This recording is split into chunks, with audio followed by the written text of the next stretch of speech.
Hi everyone, Guy Lapointe here from the City of Lacombe. I'm the Director of Community Services, and I'm here with Ted McLeod, our Park Supervisor. Hi. Today we're talking about downtown trees, and maybe Ted, you can enlighten us on what's happening in our downtown with the trees specifically in the sidewalks. Okay, so what we're doing is we're doing the typical thing that a municipality does for street trees in a sidewalk. So in another block over, we've got 2 trees that are going to be planted tomorrow. The other alternative that we have is what we're looking at today is a planter box, and we plant a tree in it with some ornamental grasses. For this one, for example, we could do almost anything we want with a planter box like this. We've chosen to use a Zone 2 mountain ash with some hardy grasses.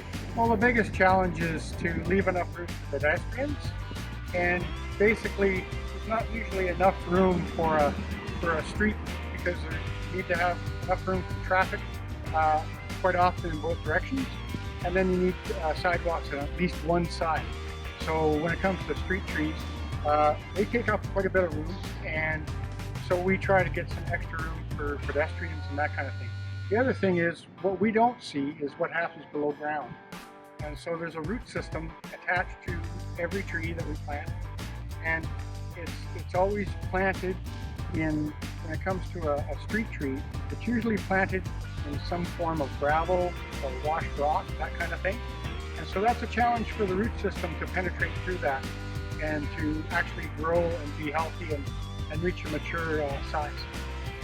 I think one of the other issues that we face, though, is that on the public side, the trees are beautiful, and we obviously want to keep them in our downtown. So when one dies, they're hoping to replace those. Right. And because that root system is in place, obviously it's very difficult to change out a tree. You may also be dealing with removing a root bulb that's attached to infrastructure as well, right? Right, exactly. And so I think that's why when people see a tree die, they're hoping that we replace those very quickly. And many municipalities are facing the same issue where it's not as easy as simply pulling out a tree or a stump, and we have to come up with innovative solutions. So, with that in mind, I should also mention that the Downtown Area Redevelopment Plan Committee has identified trees as a priority within downtown and are looking at small projects like this to fix an interim problem, and then perhaps longer term solutions that they will propose to